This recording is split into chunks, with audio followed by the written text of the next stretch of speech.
Sì, prego.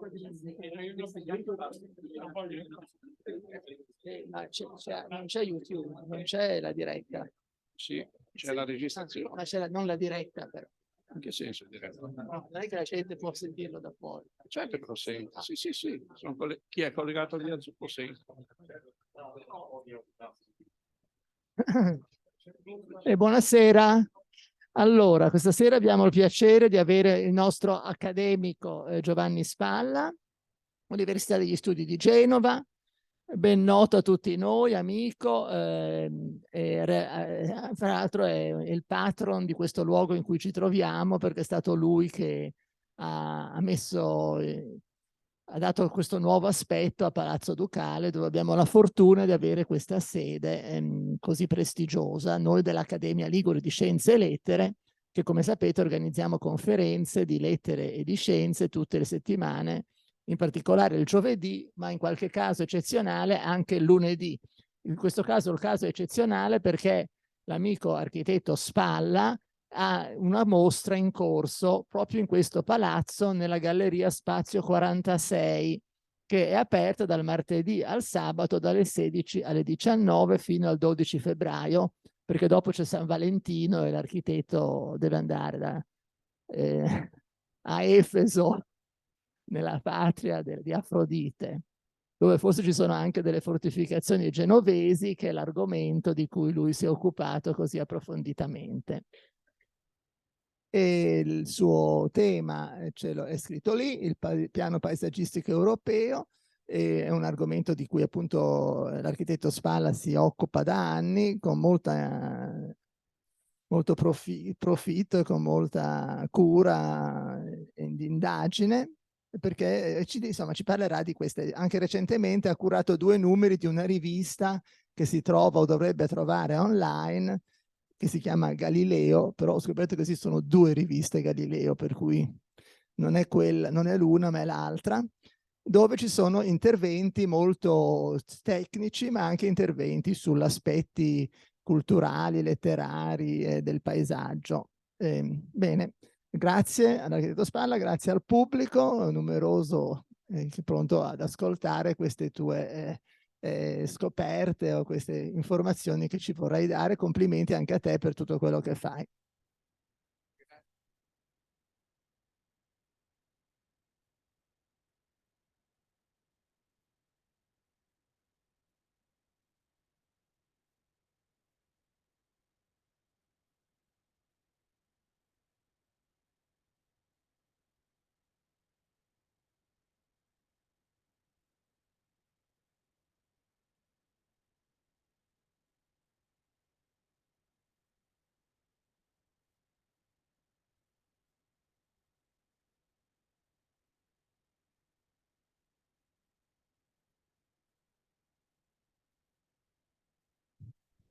Andiamo adesso.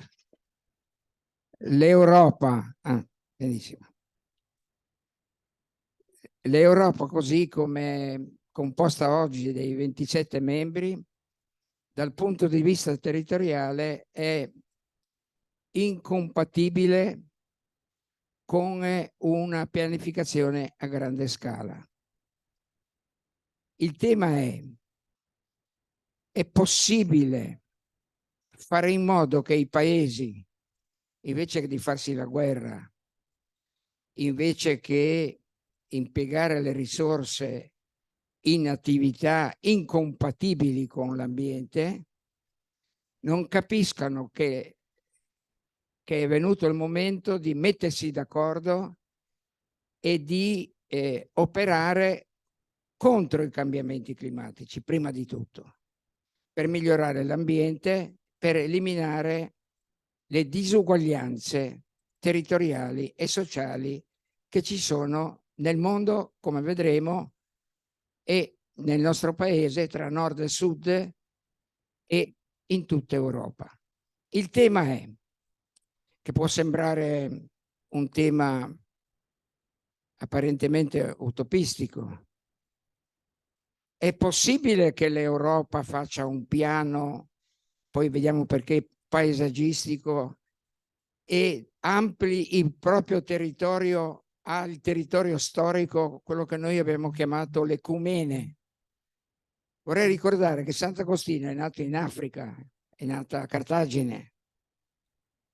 La Bibbia che noi conosciamo arriva alla foce dell'Eufrate, del Tigre e dell'Eufrate.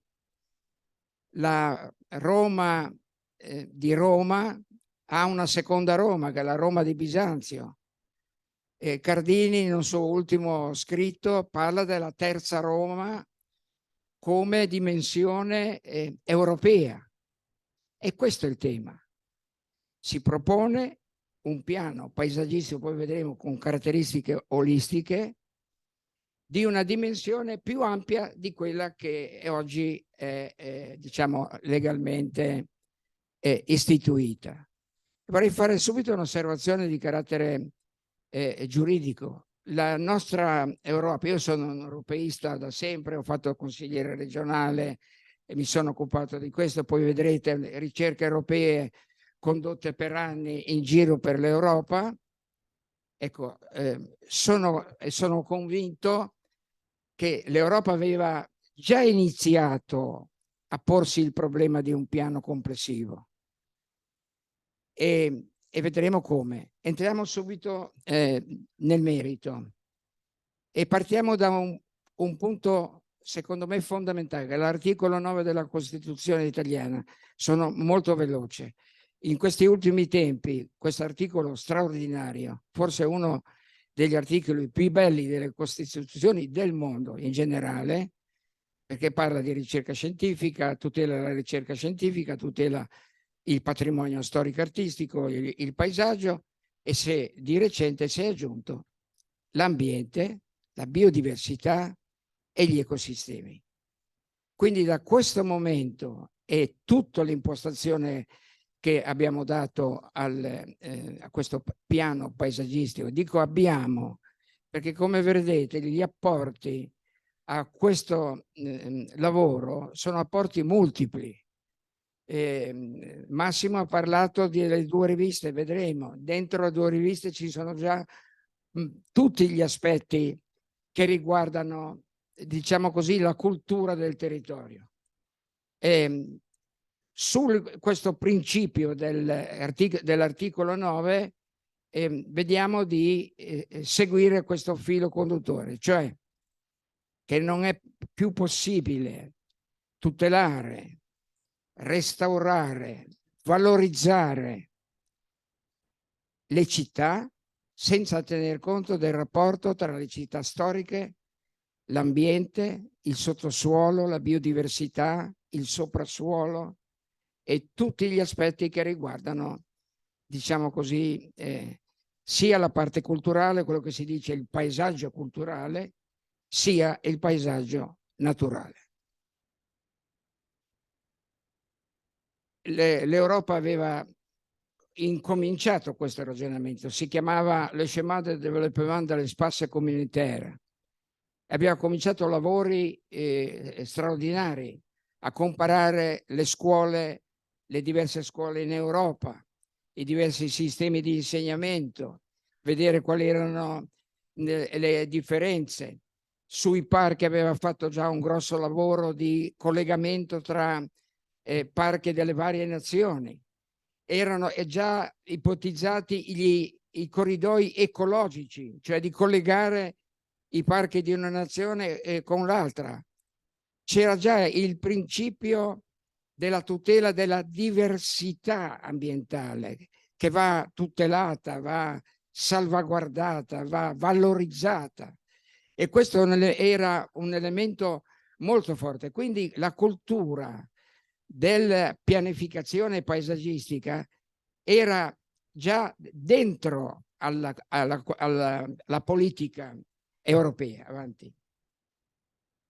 E questo è solo per dare un'idea, era lo schema dello Schéma de développement. Come vedete mette insieme la società, l'economia e l'ambiente. Non entro nel merito di tutti gli aspetti perché mi sembra più importante poi vederli successivamente. Questa impostazione è stata importante per le ricerche europee a cui ho partecipato come chef de file, che adesso di cui facciamo vedere alcuni elementi. Ecco, qui è approfondito che cosa si intende per diversità territoriale che va tutelata. Vuol dire che ogni nazione ha la propria cultura, le proprie lingue, ha i propri modi ha la propria storia, e queste diversità non devono essere livellate, devono essere esaltate e salvaguardate. Noi siamo per una cultura mista, per una cultura che comprende il diverso in tutti gli aspetti, e fare oggi pianificazione di fronte a una pianificazione, diciamo quella che i comuni italiani fanno, che si fa in Francia, eccetera, molto burocratica. Il piano regolatore di Genova ha 270 pagine di descrizione del piano. È come posso dire, un eccesso di burocrazia che lascia poco spazio poi a individuare bene i problemi. E ha anche un altro aspetto, che la pianificazione deve essere qualcosa di spazialmente comprensibile a tutti. Io ricordo che quando ci fu il passaggio in Spagna da Franco al sistema democratico a Barcellona, il piano di Barcellona è stato fatto da molti architetti a cui avevano lavorato prima ancora che ci fosse questo cambio politico. E la cosa che mi colpì molto è che in ogni quartiere c'erano dei plastici fatti in legno, dei modelli di come sarebbe stato quel quartiere in futuro, facendo il confronto tra l'esistente e il futuro. E allora ecco che le norme, le descrizioni, certo che ci vogliono e sono importanti, ma devono essere essenziali, mirare soprattutto a far capire alla gente: oggi la città è così, io amministrazione ti propongo una città così o colà, anche con delle alternative. Andiamo avanti.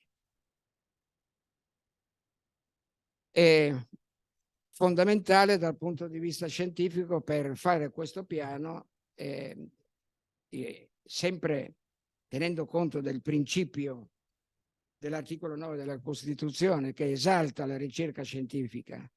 Senza conoscenza del suolo, del sottosuolo e del soprassuolo, per conoscenza intendo dire conoscenza anche fisica in 3D, conoscenza geologica, idrogeologica, conoscenza dei rischi, conoscenza di tutti gli aspetti del territorio. Oggi è possibile, faccio l'esempio, con Google Earth, se fosse utilizzato in maniera sistematica su tutto il territorio, già in Liguria il 3D con Google Earth si riesce a prendere gran parte della Liguria, ma nell'entroterra non c'è questa possibilità. Riesco a prendere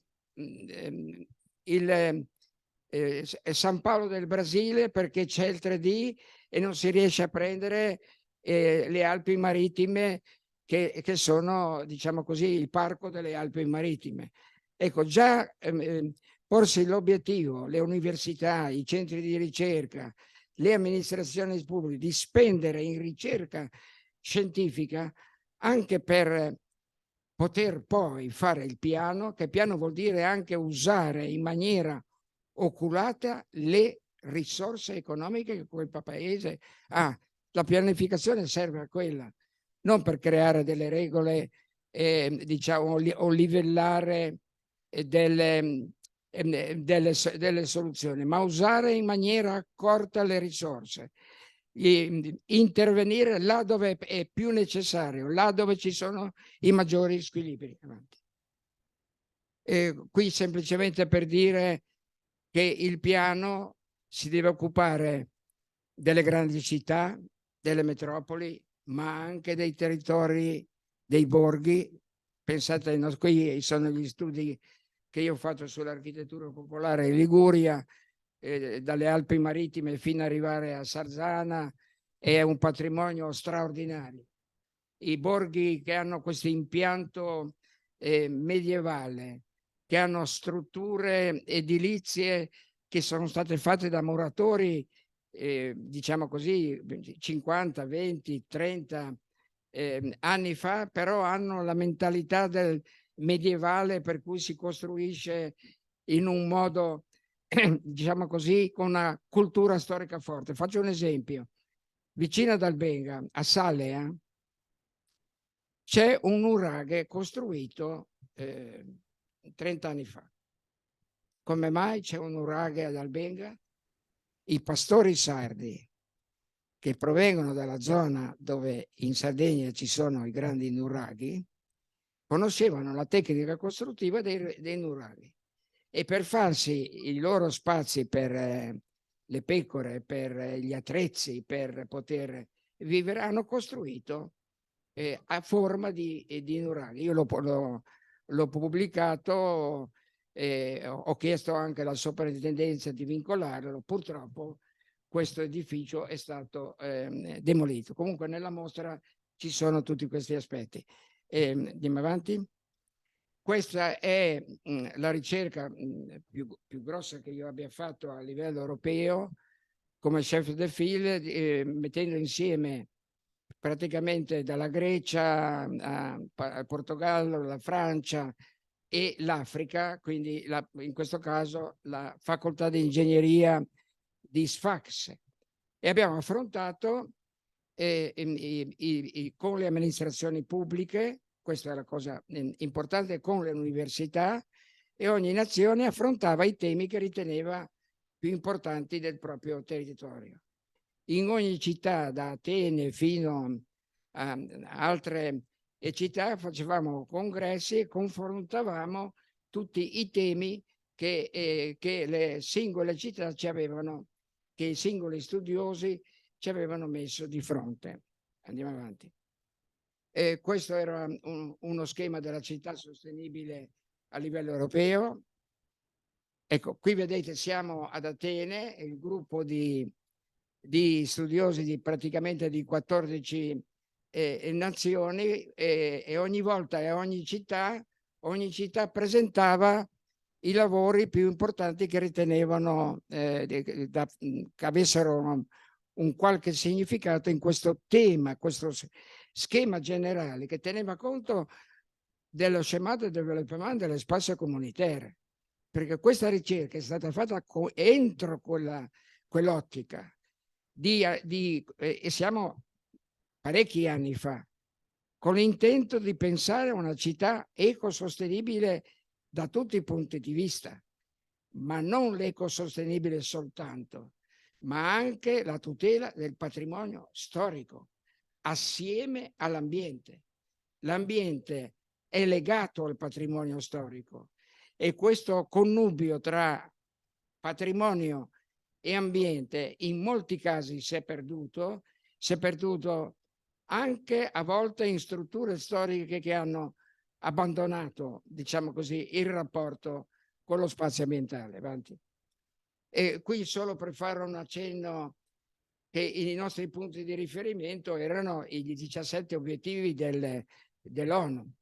Non entriamo nel merito, sono temi di un'importanza enorme: la fame, la povertà, l'istruzione, la salute, tutti sapete bene quanto sia. Vi faccio vedere solo, estrapoliamo uno dei temi che riguarda la città, l'obiettivo 11, e non entriamo nei particolari, per dirvi che le cose che vi ho già detto sono tutte inserite negli obiettivi dell'ONU. C'è un solo problema che lascia perplessi, che l'ONU dice entro il 2019 bisogna risolvere questo problema. Si arriva al 2019, questo problema non è risolto. Entro il 2030, adesso abbiamo spostato al 2030, bisogna raggiungere questi obiettivi. Entro il 2030 siamo già sicuri che questi obiettivi non saranno raggiunti. Allora ci dobbiamo riflettere come affrontare questo tema e come l'Europa, in un'Europa, diciamo, di ventottenne, se posso permettermi di ricordare all'origine l'Europa dei popoli, non sia in grado di fare io parlo di pianificazione perché mi occupo di questo, ma poi bisognerebbe anche pensare che l'Europa non ha ancora una Costituzione approvata da tutti i membri. La Costituzione europea è monca, non c'è. Ma è possibile che un'istituzione così importante da continente, no? Oggi si ragiona in termini, sono 5 o 7 continenti, no? L'Africa, l'America del Sud, l'America del Nord. E l'Europa che cos'è? Fino a dove arriva? Vediamo, entriamo nel merito di questi temi. E vediamo i principi che abbiamo, diciamo così, su cui abbiamo basato la costruzione e la proposta di questo piano paesaggistico che nelle due riviste di cui faceva cenno prima il professor Bacigalupo c'è una serie di approfondimenti da diverse angolazioni dell'organizzazione storica. Per esempio, lui si è occupato del rapporto tra paesaggio e letteratura, che è un tema affascinante per chi si occupa di territorio, no? Altri si sono occupati, per esempio, di Calvino, il barone rampante, di ricostruire i paesaggi di quel romanzo straordinario, no? Quello di pensare che un uomo possa camminare sugli alberi, saltare da un albero all'altro e attraversare tutta l'Europa sugli alberi. Questo ovviamente non è più possibile, ma io trovo un'invenzione che ci aiuta a pensare un'Europa diversa, ecco, che abbia tanti baroni rampanti che parlino tutte le lingue e che diciamo così, e si confrontino tra di loro. Andiamo avanti. E qui ci sono due capisaldi della cultura europea giuridica. Il concetto di patrimonio, la famosa Convenzione del patrimonio del 1972, quindi ha già molti anni, ma c'è un principio che io ritengo capitale per tutti. Il patrimonio culturale, e noi diciamo culturale e ambientale, è un patrimonio che non appartiene agli stati su cui quel patrimonio insiste. Non appartiene, non è di proprietà dei paesi su cui insistono quel patrimonio. Mi spiego. Palazzo Ducale non è proprietà di Genova, non è proprietà dell'Italia. Intendetemi cosa voglio dire con proprietà. Secondo la norma europea che fu rivoluzionaria, questo patrimonio è dell'umanità, è di tutti. E se ragioniamo in questo modo e pensiamo che le altre città abbiano queste culture, quindi vuol dire che ognuno di noi è proprietario del mondo intero. E adesso vedremo alcuni aspetti di questo ragionamento. Poi c'è un altro caposaldo europeo importante, la Convenzione sul paesaggio. Anche qui non entrerò nelle 1000 sfumature, è la famosa convenzione nata a Firenze nel 2000. Qui interessa mettere in evidenza un aspetto, che il paesaggio si salvaguardia, si tutela attraverso la pianificazione. Il concetto di pianificazione a scala europea viene messo come uno degli strumenti fondamentali per tutelare i beni culturali, diciamo, in generale, e in quel rapporto tra ambiente e patrimonio.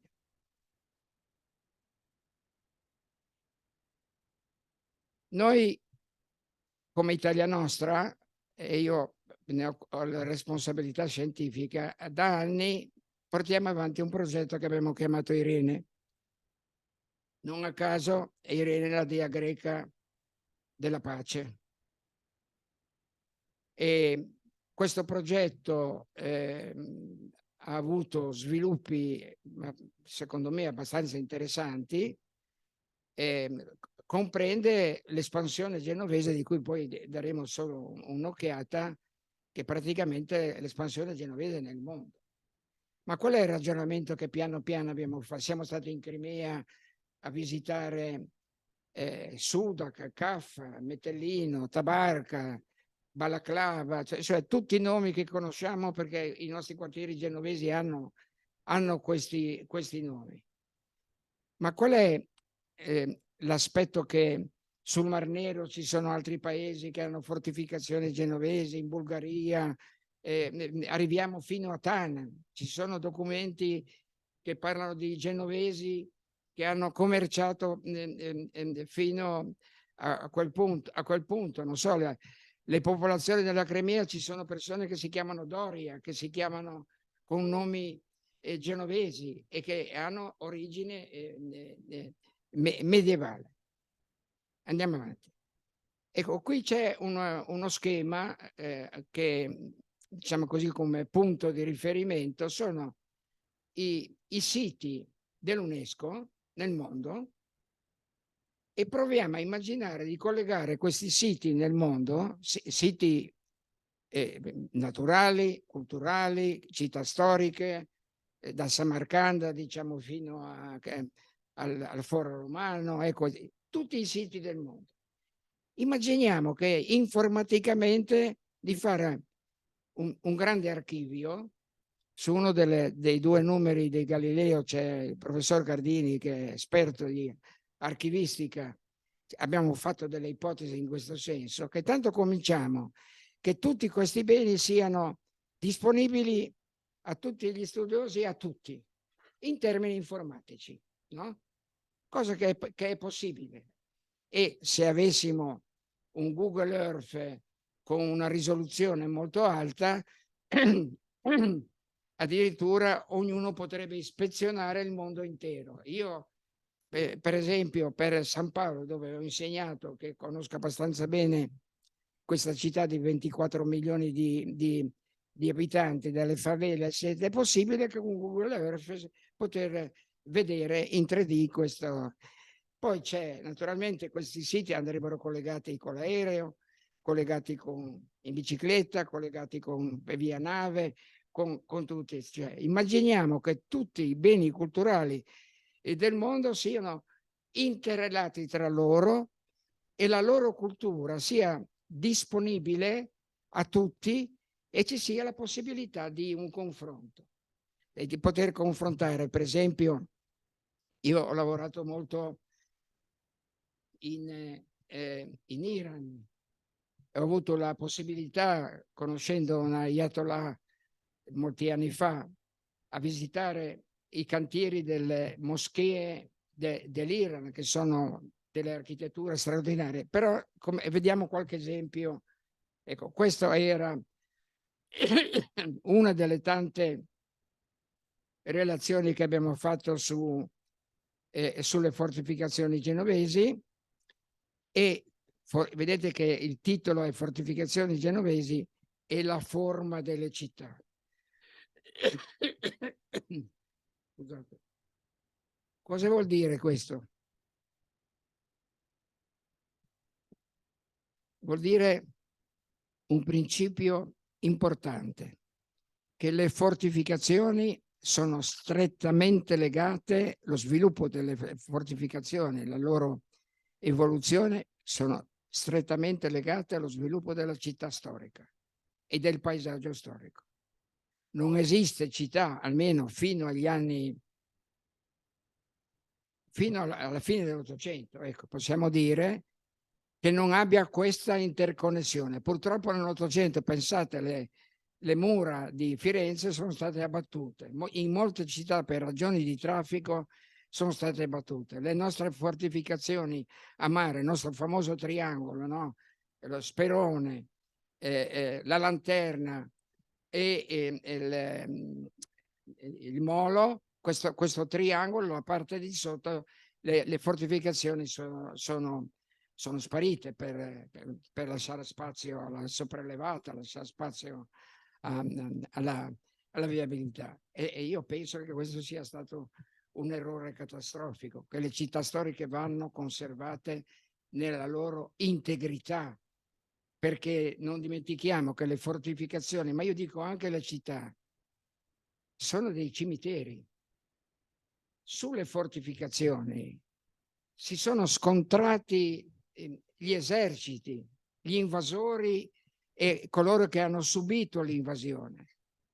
E quando noi affrontiamo il tema delle fortificazioni, certo hanno un valore turistico, un lavoro paesaggistico enorme, si possono fare cose straordinarie in questa direzione, ma dal punto di vista culturale noi dobbiamo ricostruire le fortificazioni dei territori vicini e per esempio in Trentino questo l'hanno fatto. Hanno ricostruito le fortificazioni mettendo in luce tutti gli aspetti terribili della guerra. No, le fortificazioni sono strumento di difesa o di offesa a seconda di come si svolge la storia delle città. Avanti. Ecco, questa è una carta che trovate su Internet dell'espansione di Genova e nel mondo. È una cosa incredibile, straordinaria. Forse qualcuno di voi sa che gli ingegneri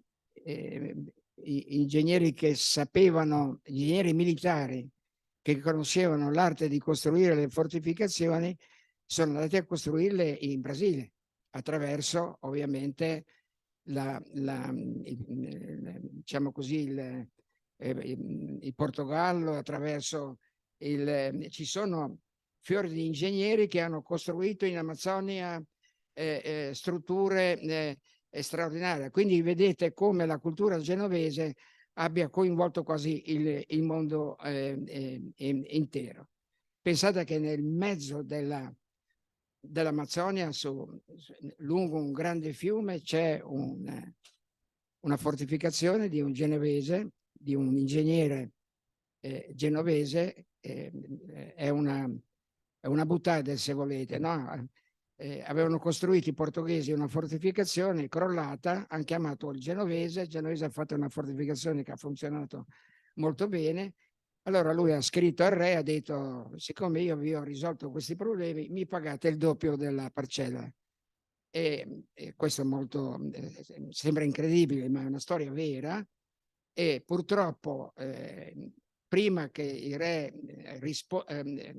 risponda a questa richiesta, lui prende una malattia, una malaria terribile e muore prima di questa. Comunque noi lo ricordiamo come come posso dire, di un personaggio molto importante. Avanti, dobbiamo accelerare. Ecco, guardate, queste sono le fortificazioni di Suder, su cui abbiamo fatto molti studi. Purtroppo il restauro che è stato fatto sia dagli ucraini sia dai russi è un pessimo restauro. Io queste cose le ho dette con molta franchezza a Saint-Feripolle e si sono arrabbiati. A me dispiace, ma se il restauro è fatto male per tutti. La commissione UNESCO che ha visitato Suda, che meritava di essere inserito nella lista del patrimonio dell'umanità, ha detto: con quel restauro lì non è possibile inserirlo nella lista, perché giustamente vanno nella lista del patrimonio dell'umanità quelle opere che le amministrazioni ne garantiscono la tutela, la salvaguardia, la manutenzione. Ecco, se non fanno questo, il criterio è quello addirittura di togliere dalla lista. Avanti.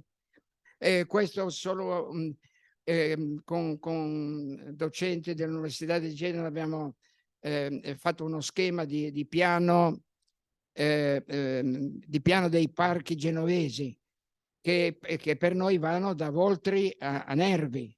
Ci sono molte fortificazioni abbandonate, per esempio nella zona di Erzelli, nella zona di San Pier d'Arena. E badate che questo aspetto di abbandonare queste straordinarie è una perdita economica anche enorme, è una perdita culturale, è una perdita che deve essere in un piano regolatore di una città, dovrebbe essere uno degli elementi, può essere collegato con percorsi straordinari.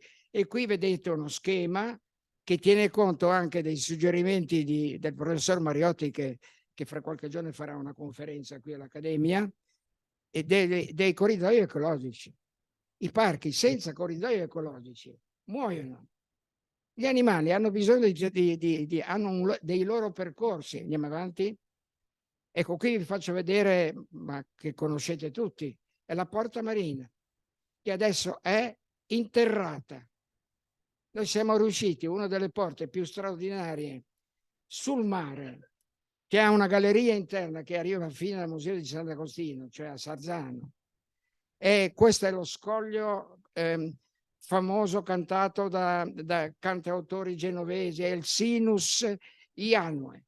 Noi siamo riusciti a tappare questa struttura straordinaria, forse unica al mondo, perché abbiamo la Porta Soprana, che è un capolavoro, ma pensate, questa è una porta marina sull'acqua.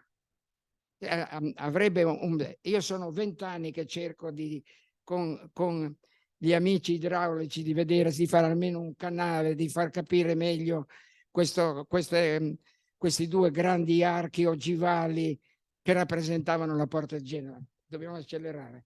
Queste sono le copertine delle due riviste di cui ha parlato il professor Bacigalupo.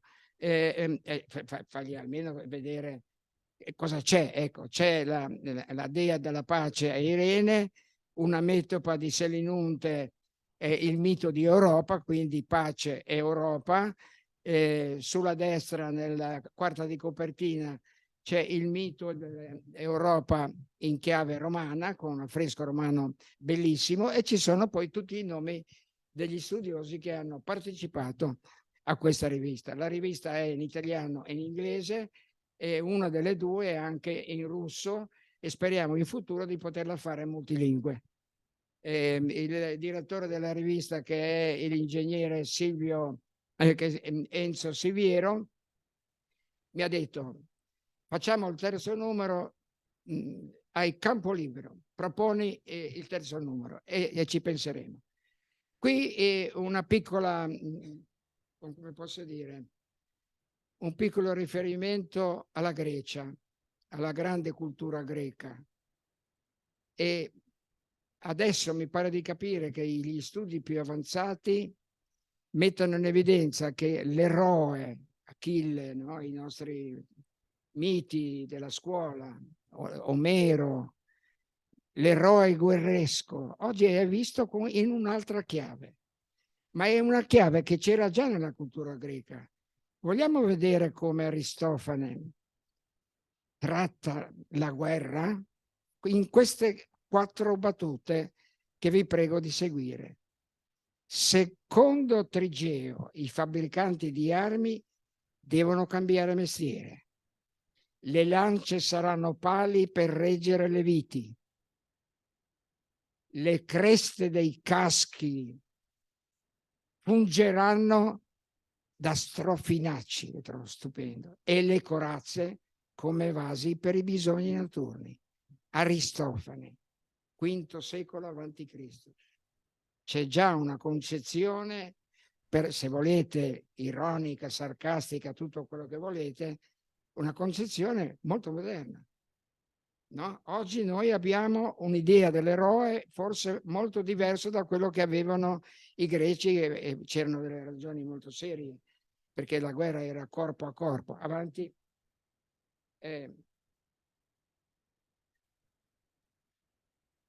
La conferenza di Mosca, a cui ho partecipato qualche giorno fa. Il titolo della conferenza, vedete, è Eguaglianza e dialogo, i principi di base di un mondo multipolare. C'erano 40 paesi e io sono andato lì a fare il discorso che faccio qui, non faccio discorsi diversi. Andiamo avanti. Ecco, vedete, ho presentato le due riviste, quindi Massimo Bacigalupo ti ho presentato a Mosca, di fronte a 40 paesi che rappresentavano l'America nera, bianca, Cina, l'India, eccetera, andiamo avanti, acceleriamo. Qui sono una foto con un rappresentante dell'Accademia delle Scienze di Mosca, la Stefania Zini, che è quella vicina a me.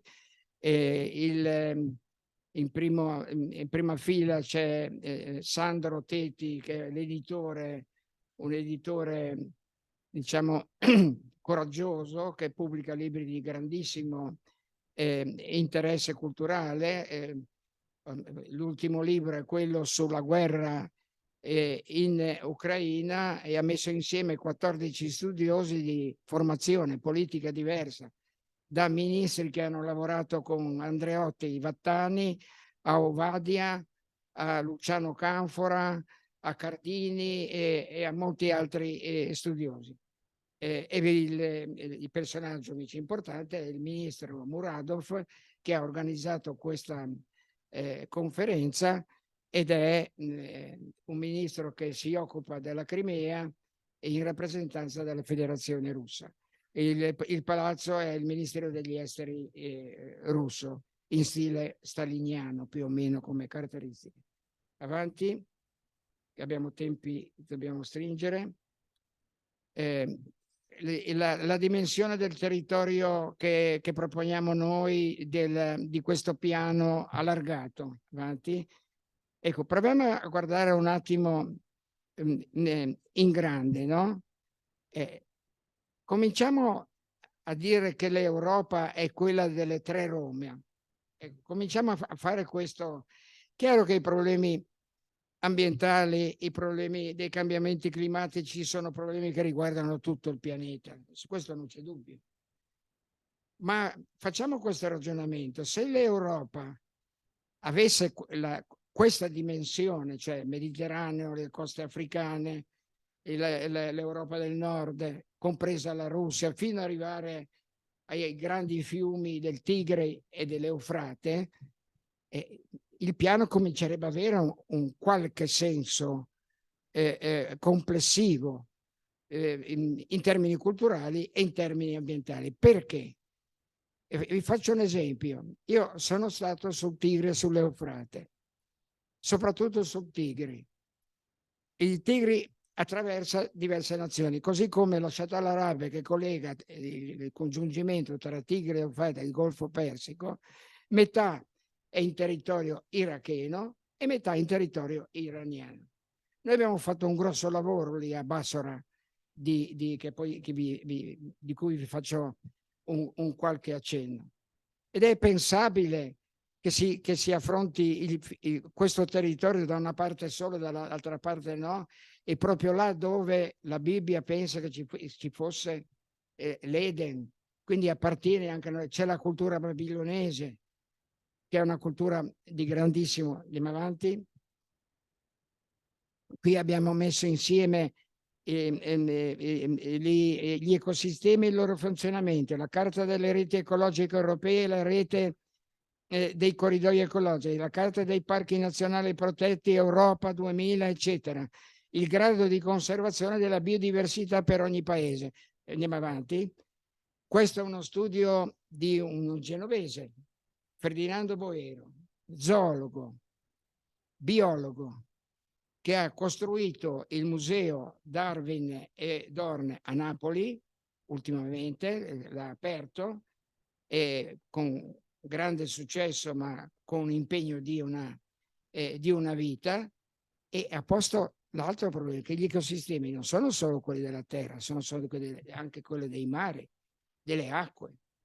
Vogliamo fare questo piano paesaggistico che tenga conto dei paesaggi terrestri e dei paesaggi marini, che tenga conto di tutti gli aspetti? Come è possibile separare dalla costa, diventa territorio dello Stato, per esempio, dall'altra parte diventa territorio di un altro Stato, e poi persino il nostro mare ha questi problemi con la Francia, no? Col santuario dei cetacei, che è una cosa importantissima. I cambiamenti ecologici che stanno avvenendo con l'aumento della temperatura delle acque forme di tropicalizzazione dell'ambiente. Ecco, questo ci ha insegnato Nando Boero, che è uno di quelli che ha scritto uno degli articoli sulla rivista di Galileo.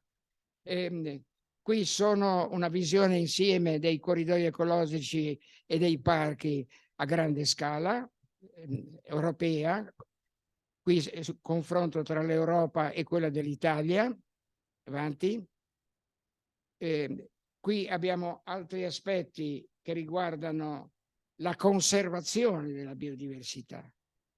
Cioè, qual è il livello di degrado o il livello di efficienza della biodiversità in questo grande territorio? E badate che questa è la scala giusta per studiare questi problemi.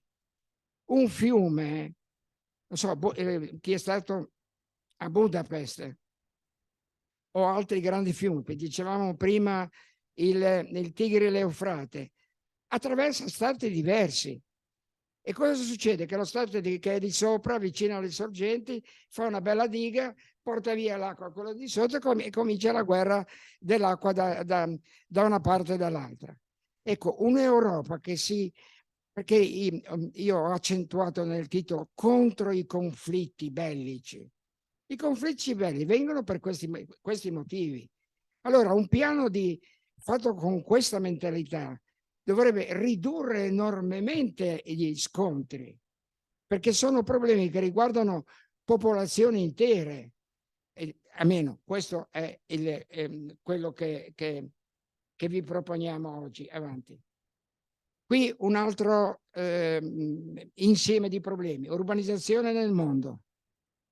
La distribuzione territoriale dell'uso del suolo, dell'eccesso dell'uso del suolo, il degrado del suolo, del sottosuolo, la perdita della capacità produttiva, biologica, ecologica, cioè tutti gli aspetti negativi, i rischi sismici, i rischi idrogeologici, la povertà nel mondo, eccetera. Ma è pensabile che l'Italia affronti il piano nazionale RR di resilienza, vabbè, mi veniva in mente, benissimo, senza avere un piano nazionale. Abbiamo un piano di investimenti nazionali e non abbiamo un piano che usi in maniera oculata nel tempo e nello spazio le risorse. Io trovo allucinante una cosa di questo genere. Esiste la legge Codice dei beni culturali del 2004, sono passati 18 anni. Le regioni avrebbero dovuto fare in Italia i piani territoriali e paesaggistici in copianificazione con lo Stato, sono stato un fallimento. Solo 4 regioni in Italia hanno fatto questa pianificazione e le pianificazioni fatte da queste 4 regioni sono disomogenee tra di loro. Ma è possibile che non si riesca a avere dei criteri comuni, soprattutto anche dal punto di vista economico? Faccio un esempio. In Francia hanno deciso a livello nazionale di utilizzare i tram in tutte le città ed è stata una scelta nazionale. E vedete che i comuni francesi, chi conosce Nizza, no? Nizza oltretutto è governata da un sindaco che è di destra francese. Lione è governata in un altro modo, però tutti affrontano con un criterio nazionale. La Francia ha questo disegno, ha un'idea di pianificazione, l'aménagement du territoire, no? Della nation. No? C'è anche molta, come si può dire, molta forza in questo senso. Ecco, possibile che noi non riusciamo a coordinare almeno queste cose e col PNR andiamo un pezzo qui, un pezzo là, meno male che c'è il PNR, ci mancherebbe altro, ma non sarebbe meglio utilizzare con più accortezza queste risorse? Qui guardate la carta dell'urbanizzazione del mondo, fa impressione. Non abbiamo tempo di entrare nel merito della distribuzione. Il pianeta sta per essere invaso dall'urbanizzazione completamente. Avanti. Questo è il degrado del suolo a livello mondiale. E quando si dice degrado del suolo si intendono molti aspetti. Avanti.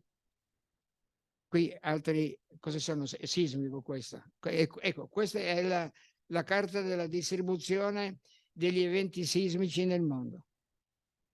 È possibile che in Italia non ci sia un piano nazionale, almeno un piano nazionale sismico, che tenga conto, perché il sisma non è un problema di una città o dell'altra. E tra l'altro con i cambiamenti climatici ci saranno delle notevoli trasformazioni anche in questo settore. A Genova, vicino a Genova, sono cominciati delle scosse di terremoto che non si prevedeva che potessero accadere. Comunque, questo è vedere questo tema insieme agli altri rischi di cui abbiamo accennato, per dire cosa intendiamo per piano paesaggistico europeo. Questa è la Carta europea dei rischi idrogeologici, frane, eccetera. Possibile che queste non le possiamo mettere insieme, dove vive la gente, gli insediamenti, Ischia costruiamo sulle frane. Quante città sono state costruite sulle frane?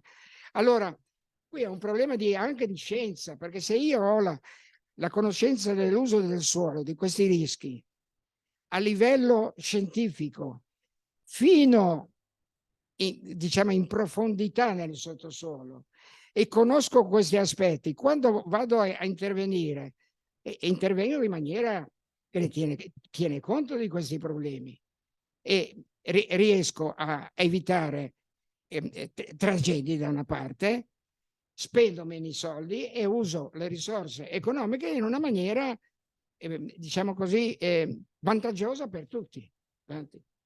Veloce perché siamo... Quello della povertà del mondo forse è il tema che anche l'obiettivo UNESCO mette in evidenza, che è l'elemento più tragico di fronte al quale si trovano tutte le nazioni. E badate che questa povertà, la differenza tra chi tra diciamo così, la concentrazione della ricchezza e l'estensione della povertà aumenta in maniera esponenziale a livello mondiale. Non approfondisco ulteriormente perché siamo qui per dare questo quadro generale. Avanti. E la povertà dell'Europa. Guardate un po' le aree scure dove sono. Vedete la Spagna, il Portogallo, l'Italia, la Grecia, una parte dell'Europa del Nord. Sono i colori più scuri, poi le cose sono più complicate, ma adesso tanto per dare che cosa voglio, cosa tento di dimostrare, che mettendo il piano, se un piano con una coscienza politica di tutti i paesi si mettono insieme per risolvere problemi che riguardano tutti e che non sono limitati al proprio paese, perché la povertà poi incide sui paesi vicini con le migrazioni. È vero che le migrazioni hanno costruito civiltà, ma hanno costruito anche tragedie. E allora, andiamo avanti. Qui sono gli interventi: potenziamento delle energie rinnovabili, la rete dei trasporti transeuropei, le città-porto oggi, le navi del mondo, la rete ciclabile europea per i 27 paesi, perché non abbiamo trovato altri elementi, la rete dei percorsi pedonali, il piano di ricostruzione di Bassorah come un esempio, e l'Ecological Master di Com, che è un altro esempio. Questi sono i possibili interventi che tengono conto di tutte le cose che abbiamo detto prima. Vediamoli. Questa è una carta delle energie rinnovabili. Questo è un problema enorme. Per i cambiamenti climatici dobbiamo affrontare le energie rinnovabili. Qui abbiamo un esperto di pannelli, no? E perché non studiamo scientificamente che ogni costruzione può essere messa in grado di rendere autosufficiente l'efficienza energetica? Ogni costruzione. Le fabbriche in disuso, insomma, è possibile veramente fare dei piani. Attenzione, io parlo come Italia Nostra, non andiamo a mettere le rinnovabili in contrasto con i paesaggi storici. Facciamo il piano in modo di dire: qui non si mette nulla e si mettono altre cose, a parte che anche nelle strutture storiche si possono adottare forme di efficientamento energetico, ma facciamo, e vi faccio un esempio, il deserto è una risorsa immensa, va bene, adesso faccio vedere che noi genovesi e romani e milanesi, cioè l'Università del Politecnico, l'Unige di Genova e la Sapienza di Roma, vi faccio vedere cosa abbiamo fatto. Vi sembrerà che abbiamo tentato di naturalizzare il deserto. Poi, bel tema, andiamo avanti. Ecco, questa è la rete transeuropea importantissima. E qui devo dire che questo la dedico ad Andrea, mio amico Andrea Agostini, ambientalista, che lo faccio arrabbiare adesso. Andiamo avanti. Questa è la rete che collega Helsinki con Palermo. E come ci si fa da Helsinki a Palermo? Come adesso, arriviamo col treno a Reggio Calabria, prendiamo le carrozze, le mettiamo su dei battelli, li portiamo dall'altra parte o facciamo un collegamento diretto? Eccolo qua, facciamo vedere questo documentario è originale, straordinario, è uno dei progetti secondo me più belli al mondo. Vedo che laggiù si sorride di fronte a queste cose, perché la politica non mi importa niente di quello che pensa la politica. Io dico che è un progetto italiano, di imprese italiane, già fatto, era già pronto, il governo Monti l'ha fatto saltare e altri l'hanno fatto saltare. Io non so per quale ragione, ma guardate, ci stanno copiando in tutto il mondo. Hanno costruito a Istanbul, sui Dardanelli hanno fatto un ponte con lo stesso schema, 2 piloni e un enorme ponte sospeso. Noi facciamo i ponti, quelli con i 1000 piedi, che siamo fuori dalla storia. E capite a che cosa mi riferisco? Ecco, guardate cosa hanno detto, è troppo lungo, 3,5 chilometri, eccetera. Molti hanno detto, ambientalisti, i miei amici, poi io sono anch'io ambientalista, però su questo vorrei confrontarmi. È meglio un ponte così nitido, con una struttura così chiara, così straordinaria, oppure continuare a fare delle espansioni edilizie come avviene a Reggio Calabria e lungo lo stretto di Messina, intasando dappertutto? Il treno che parte da Helsinki, che va a Palermo, come ci va? Ma cosa ti dicono? Ma bisogna prima mettere a posto la ferrovia in Sicilia, perché la ferrovia è tutta a pezzi. È vero questo, ma se questa è un'indicazione europea, da visione europea, io dico che questa struttura darebbe dei vantaggi enormi all'Italia. E se questo ragionamento poi lo facciamo per tutti i TENS, insomma per tutti i sistemi, i corridoi europei, avremo un'Europa molto più coesa e molto più, diciamo così, più in pace di quello che è adesso. Ecco.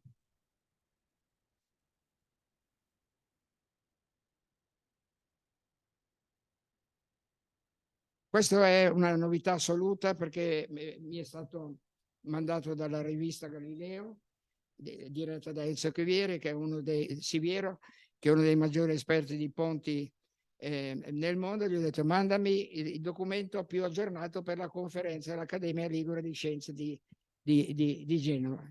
E quindi è una novità, insomma, questa che vi... vedete tutto il sistema.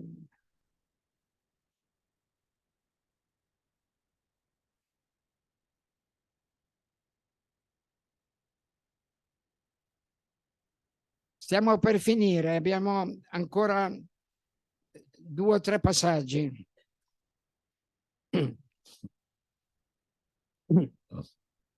3.300 metri. Quello dei Dardanelli è già 2.200. Adesso in Romania stanno facendo un ponte con una luce più avanzata dei 2.300 metri, circa 2.700 metri. Quindi non è problema. Perché così distante? I 2 piloni sono così distanti? Per evitare i problemi sismici del suolo, e c'è la possibilità, quindi è stato studiato attentamente in modo che possa avere le oscillazioni necessarie, ma non perché i fondali dello Stretto di Messina hanno problemi del sottosuolo sismici enormi, e non si poteva mettere, c'è chi pensa a 3 campate e altre cose, noi siamo contrarissimi alle 3 campate. Il vero progetto è questo, è di livello mondiale. E poi puoi dire quello che vuoi dopo, no? L'ho fatto per te, quindi avanti. Ecco, questa è un'immagine fissa, guardate, e che cosa vi ricorda? Il Golden Gate. Il Golden Gate è stato fatto nel 1934, forse vi ricordo che la maggioranza delle maestranze che hanno costruito il Golden Gate erano gli italiani, e molti italiani sono morti su quei cantieri. E il Golden Gate, vi assicuro che chi va a San Francisco poi è stato reso famoso dai film di Hitchcock, no? La donna che visse 2 volte, ci sono cose, ma andare sul posto e vedere questa statua di questo ingegnere tedesco, piccolo di statura come siamo noi piccoli, no? Alcuni di noi, no? E che ha in mano il tirante, perché l'invenzione era il tirante con tutte le novità di poter con un cavo tenere su strutture di questo tipo, no? Il ponte sospeso. E beh, inizia lì questa avventura, e potrebbe andare avanti sul ponte di Messina. Avanti. Qui è uno studio fatto da un genovese, l'ingegnere Gian Giorgio Parodi, che ha scritto sul numero di Galileo. E qui fa un esempio di come la Cina sia collegata direttamente a un paese europeo. Guardate, andiamo avanti. Comunque questo è un tema, il tema del sistema dei porti nel mondo, che ci riguarda da vicino, perché Genova deve tener conto di quello che sta succedendo nel mondo. Avanti. Questa è, secondo me, una carta interessantissima. Queste sono le carte delle navi in tempo reale nell'acqua. Guardate la densità come posso dire, degli oggetti che sono sull'acqua. Queste sono le navi che ogni giorno portano merci da tutte le parti del mondo. E quando noi affrontiamo un piano urbanistico come quello di Genova, il piano di Genova deve riguardare la parte fino alla costa, la terra, e il mare, lo Stato, no? Demaniale. Ma vi sembra che stia insieme un ragionamento di questo tipo? Rotterdam, per fare un esempio, il porto e la città sono un'unica cosa. Il piano regolatore riguarda il porto e la città. Noi lavoriamo in termini completamente separati. Avanti. Questo è la rete ciclabile.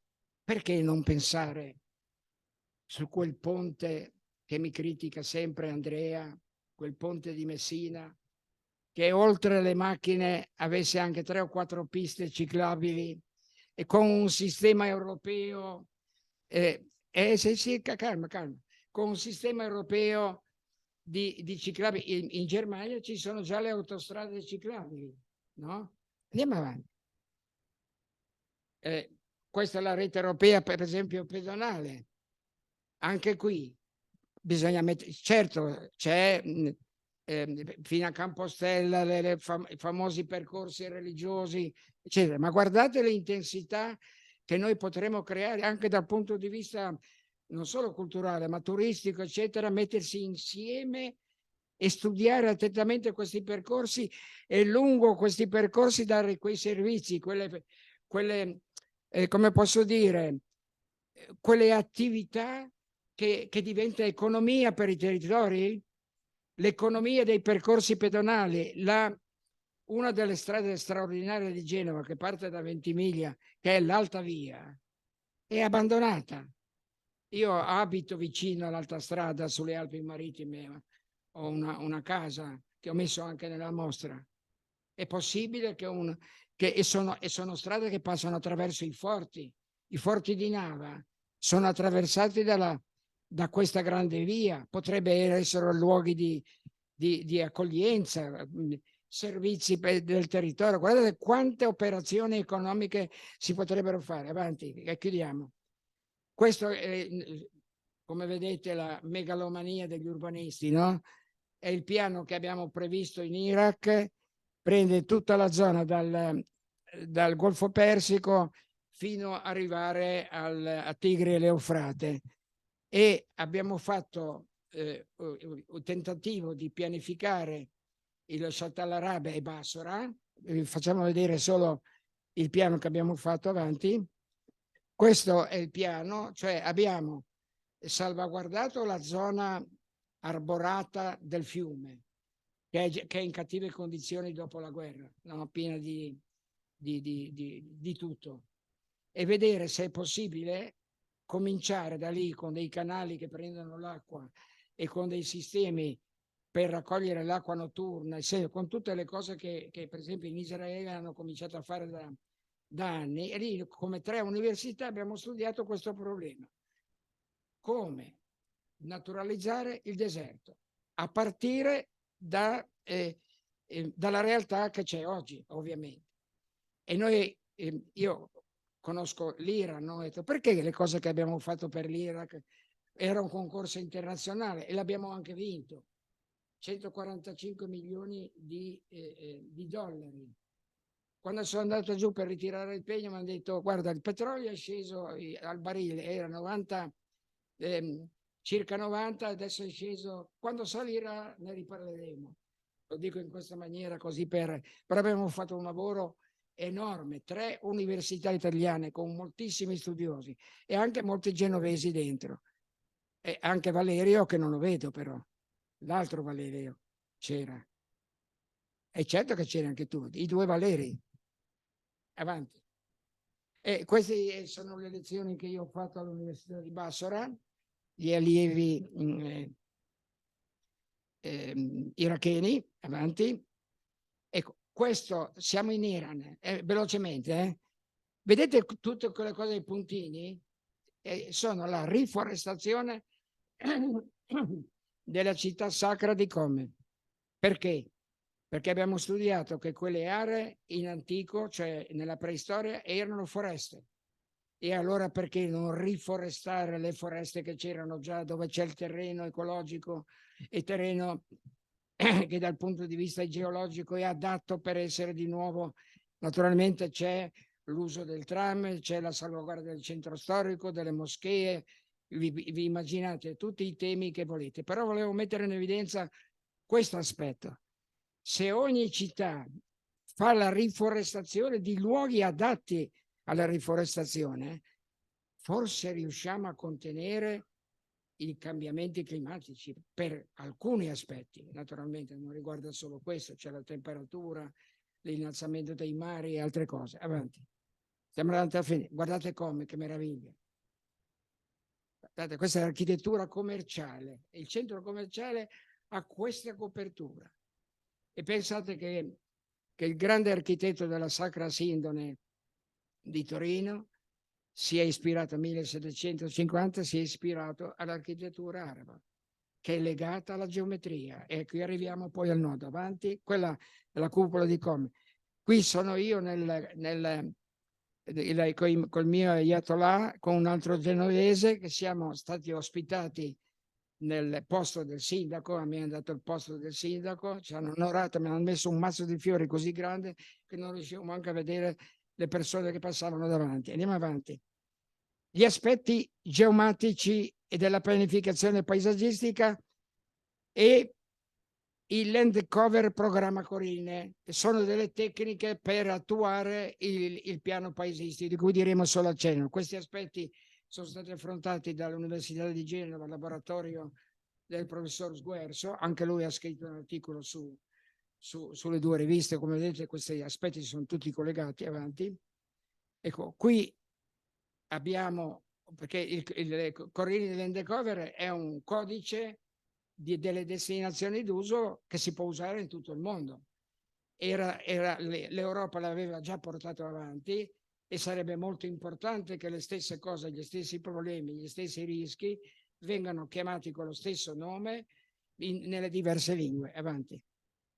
Questo è il land cover immaginato su tutta l'Europa che intendiamo noi. Ecco, avanti. Il piano PNR ho già accennato, no? E qui c'è qualche documento, e pensate come se noi avessimo un piano nazionale e un piano europeo, come i PNR non solo dell'Italia ma dell'Europa avrebbero probabilmente una maggiore consistenza e soprattutto avrebbero una maggiore utilità per usare oculatamente le risorse di tutti i cittadini. Avanti. Qui un accenno al movimento del Pugwash, il ruolo degli scienziati e la pace del mondo, l'impero americano, i conflitti, l'urbanistica contro la guerra, velocemente, perché devo finire, no? E questo ci tengo a ricordare che questa iniziativa è stata fatta nel 2001 al G8, all'Università di Genova, Villa Cambiaso. Abbiamo, qualcuno di voi se lo ricorderà, era stata fatta dal mio centro di ricerca, il CRUIE, ma dal professore Italiasco, dal professore Squarzoni e altri. Avevamo fatto questa iniziativa molto importante, e voi sapete che il movimento Pugwash è il movimento contro, diciamo così, gli armamenti nucleari, no? Einstein, Rablat e Russell nella seconda guerra mondiale hanno posto questo problema di disarmare, perché dice cambierà la civiltà. Io a Roma mi sono permesso di citare Einstein, che dice: io non so la terza guerra mondiale come verrà combattuta, so che la quarta guerra mondiale sarà combattuta coi bastoni e con le pietre. Andiamo avanti. Questo l'impero, ecco un altro aspetto, la questione dei conflitti bellici. L'impero americano nel mondo. E sappiamo quante aree sono occupate dai soldati in Italia e in Europa, l'accerchiamento della Russia e di quello che sta succedendo in questi continenti? Andiamo avanti. Questo, i conflitti che in questo momento sono aperti nel mondo. Guardate l'Africa, l'America Latina, guardate da altre parti, Pakistan, eccetera. Andiamo avanti. Avanti.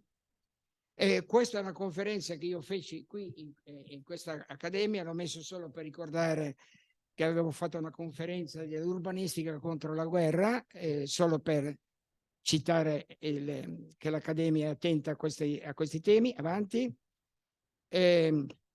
Comunicato della guerra in Ucraina dell'USPID, che è l'Unione Scienziati per il Disarmo, e dice in due parole sostanzialmente: vogliamo smetterla e vediamo se troviamo un compromesso di pace tra le parti belligeranti.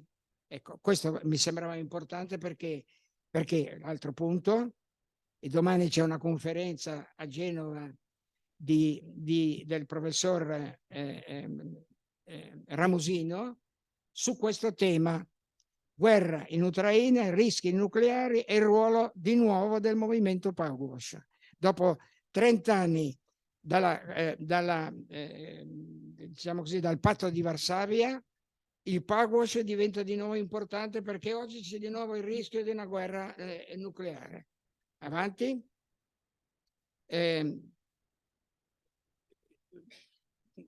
Questo è sempre questo argomento. Il rapporto redatto dall'UNESCO dall'inizio dell'ostilità si è verificato e si dice che in Ucraina, la guerra dell'Ucraina, ha danneggiato e distrutto 139 siti culturali, di cui c'era anche l'elenco ben specificato, tanto per dire le guerre che rapporto hanno con i temi di cui ci occupiamo noi. Avanti. Qui un accenno a un trattatello dell'urbanistica che vuol dire come attuare questo piano paesaggistico veloce. È è il tentativo di portare il teorema di Pitagora superficiale a un teorema di Pitagora nello spazio. Andiamo avanti. Vedete qui il classico teorema, no? Il quadrato dei lati è uguale al quadrato dell'ipotenusa. Ecco, guardate le formule sulla sinistra. Se voi fate a al quadrato più b al quadrato uguale c al quadrato, non ci piove in superficie. Fate a al cubo più b al cubo, c al cubo non funziona, è ovvio, perché i lati dei cubi sono diversi. Quindi come si fa, almeno la proposta che ho fatto anche all'Istituto di Matematica, ridurre l'equazione di terzo grado al secondo grado e il terzo lato farlo diventare una costante mandandola all'infinito. Cioè, in parole povere, è il teorema di Pitagora con gli altri lati tutti uguali, come si vede da questa figura che è girata, diciamo così, in verticale. Andiamo avanti velocemente che finiamo. Queste sono le unità urbanistiche costruite col modello pitagorico spaziale. Avanti. Questo è un esempio, in questo caso sono sospese, poi si sono fatte coi pilastri, cioè è un approfondimento di regole che gli antichi avevano tra colonna, basamento, architrave, fregio, avevano delle regole anche di sezione aurea, i numeri di Fibonacci sono stati utilizzati in tutti i modi. Noi qui tentiamo di costruire delle regole spaziali, cioè che servono per costruire non la città ideale del futuro, ma costruire dei pezzi di città sulla città esistente, migliorando la città esistente e riducendo il consumo di suolo. Avanti. Questo è un esempio di questa nostra idea di città che è fatta sulla piazza L'Agorà, dove però c'è tutto: scuola, centro comunale, sanità,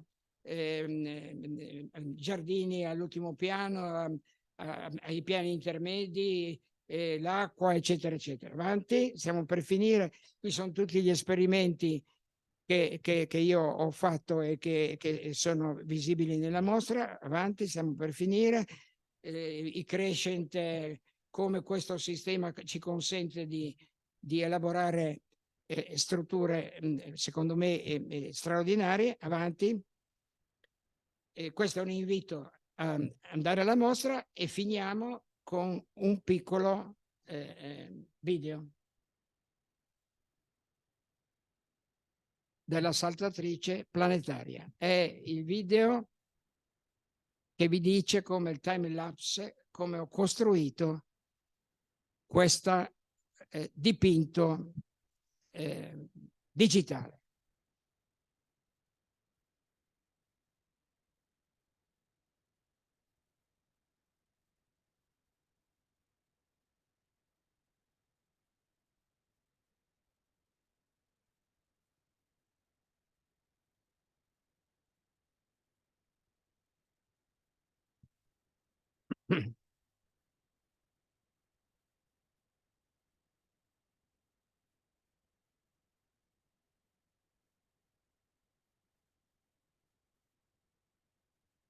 Dura 1 minuto e mezzo, non di più.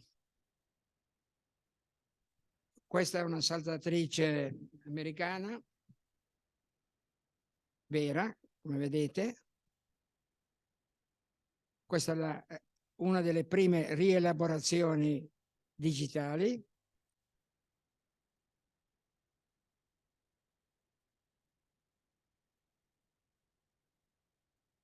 Questa è una costruzione di queste figure che facciano pandan con i pilastri infiniti, che sono fatte con questi disegni a punta molto conflittuali.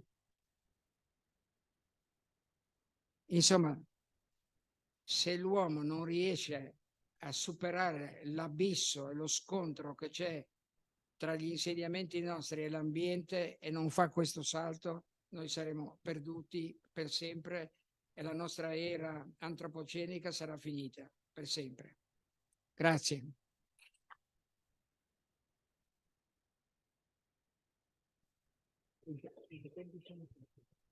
Bene, grazie a Giovanni, grazie tante, direi anno nuovo, vita nuova, no? La prima conferenza dell'anno, per cui abbiamo fatto un giro di orizzonte vastissimo, provocante, stimolante, provocatorio forse anche, Certo. e per cui sentivo già dei mormori durante, non sono apparsi proprio ancora i cartelli, però quasi c'erano già dei cartelli con sopra delle scritte. Per cui diamo la parola a eventuali domande. Certo.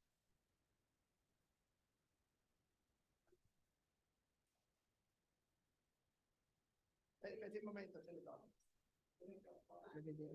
Quello fisso. Sì. Sì. Salve. Salve. Dunque, io sono contraria al ponte, all'idea del ponte, Sì.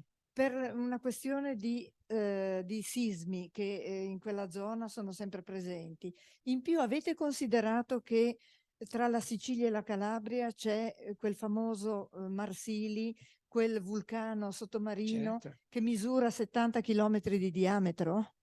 Mi scusi, lei si rivolge a me come se io fossi il progettista.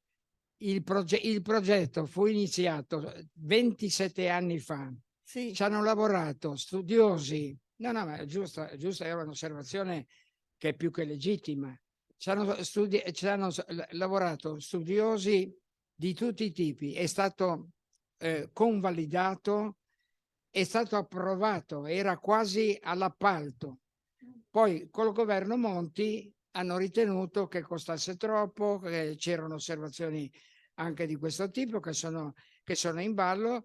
Io la prego, c'è un numero di Galileo che è dedicata al ponte di Messina, dove tutti questi aspetti, ci sono circa una quarantina di studiosi che rispondono a tutti questi aspetti. Se vuole le posso dare... Sì, certo.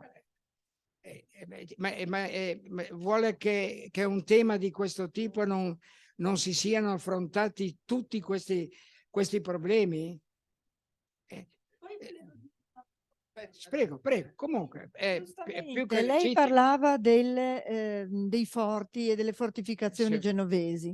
Io volevo far notare che basterebbe pulire le mura da tutte le erbacce che infestano queste mura antiche, perché se lei vede le mura dei 600 che vanno anche fino al osservatorio astronomico del Righi, Sì. sono tutte piene di erbacce, è una cosa vergognosa, bisognerebbe farle pulire. Ha ragione.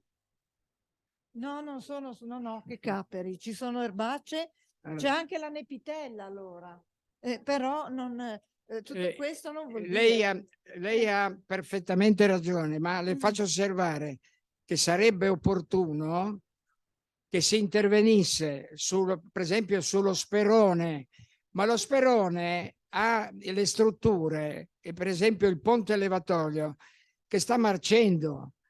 C'è bisogno di restaurare i forti e di renderli sicuri e abitabili. Sì, è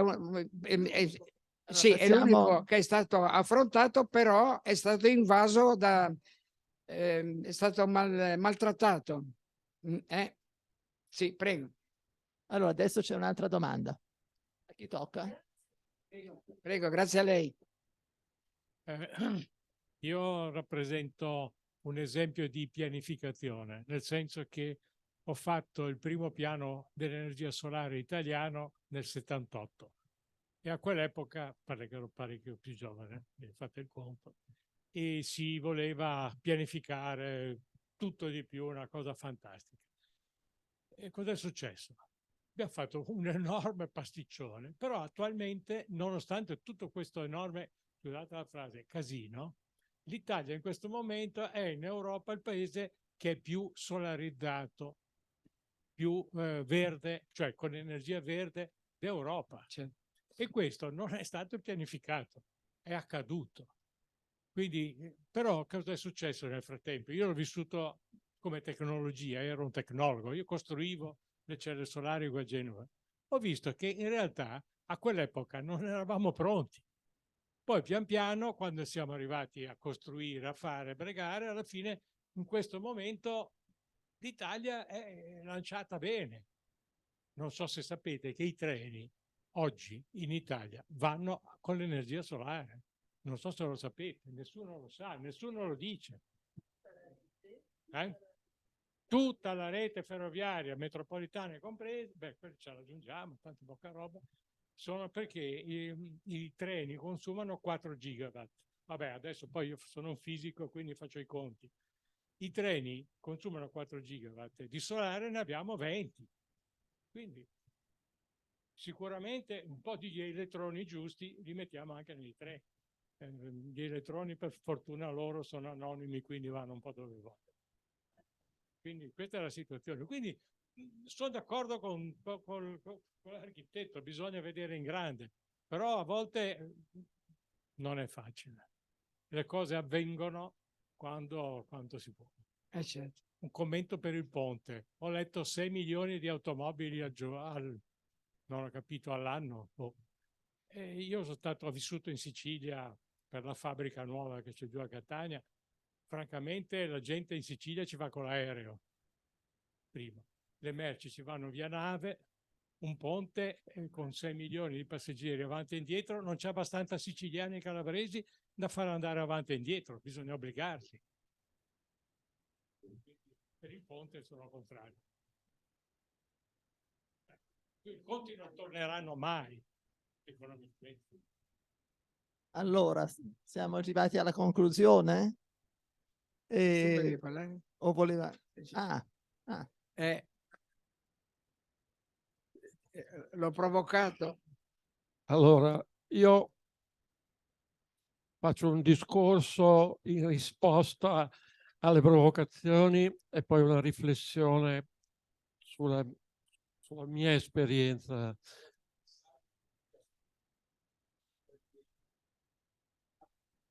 Sì, allora, bene, chiunque sia, io mi chiamo Andrea Agostini. Diciamo che allora, la prima cosa che dico è che in generale, non in toto, ma il 90% delle infrastrutture che si stanno costruendo in Italia, ma io credo anche nel mondo in generale, sono dettate dall'esigenza di chi le costruisce, non di chi le utilizzerà. Per quanto riguarda il ponte, oltre a quel discorso, cioè, ci sono abbastanza siciliani e merci e calabresi che possono far via del ponte e quindi il costo. Ma l'altra cosa è che una delle cose belle dei tecnici è che ognuno si muova nel proprio ambito legittimamente, ma dimenticandosi che esistono altri ambiti. Allora, il problema del ponte di Messina è che in Italia è impensabile fare il ponte di Messina perché vuol dire far fare un grande affare alla mafia. Non esiste 1 chilometro di autostrada del sole di alta velocità e di grandi autostrade italiane che non siano state fatte, gestite e mantenute come abbiamo, ai noi, verificato per Genova, ma questo è una costante da tutte le parti.